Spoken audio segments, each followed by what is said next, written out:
Bismillahirrahmanirrahim. Assalamualaikum warahmatullahi wabarakatuh. Dajjal diterangkan dalam hadis memiliki kelebihan-kelebihan seperti halnya mukjizat para nabi dan rasul. Kelebihan ini disebut dengan istijraj, yaitu suatu kemampuan atau kenikmatan yang diberikan oleh Allah tetapi digunakan untuk kemaksiatan.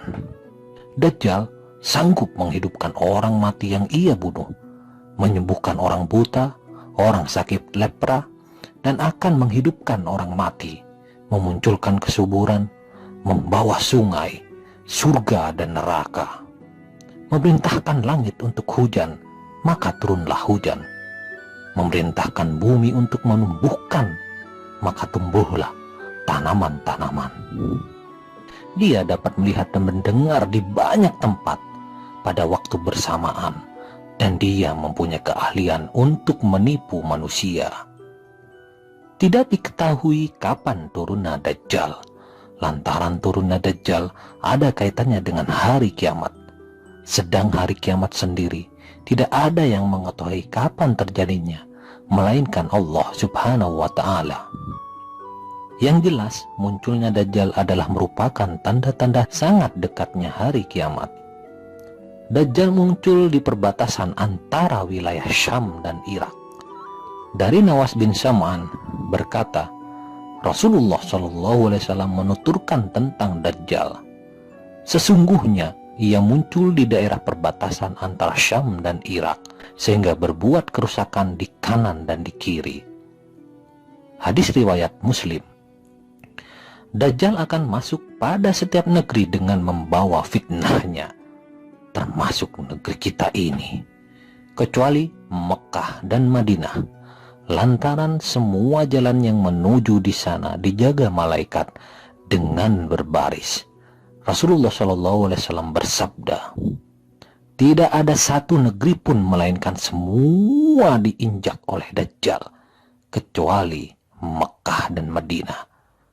Semua jalan yang menuju ke sana dijaga dengan malaikat dengan berbaris. Maka berhentilah Dajjal di sebuah kebun di pinggiran kota Madinah. Madinah berguncang 3 kali. Lalu keluarlah semua orang-orang kafir dan munafik dari kota Madinah menemui Dajjal.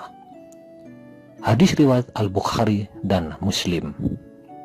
Diriwayatkan yang lain, Dajjal tidak dapat masuk ke 4 masjid, yaitu Masjid Al-Haram, Masjid Nabawi, Masjid Al-Aqsa, dan Masjid At-Tur, Tursina.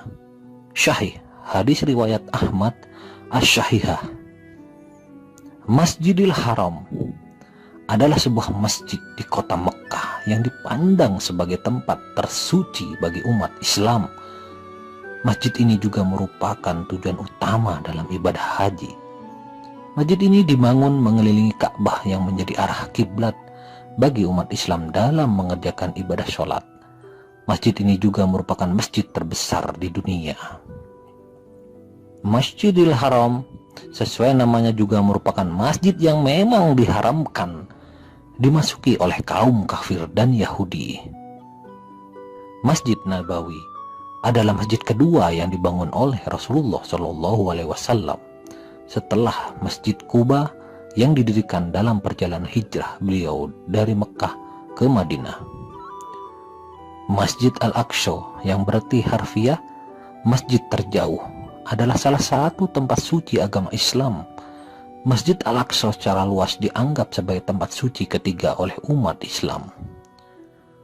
Kaum muslim percaya bahwa Nabi Muhammad SAW diangkat ke Sidratul Muntaha dari tempat ini setelah sebelumnya dibawa dari Masjidil Haram di Mekah ke Al-Aqsa dalam peristiwa Isra Mi'raj. Masjid At-Tur, lokasi Bukit Tursina, tempat di mana Nabi Musa alaihissalam menerima wahyu dari Allah Subhanahu wa Ta'ala. Wallahu a'lam bissawab. Mudah-mudahan kita dijauhkan dari fitnah Dajjal. Semoga bermanfaat. Wassalamualaikum warahmatullahi wabarakatuh.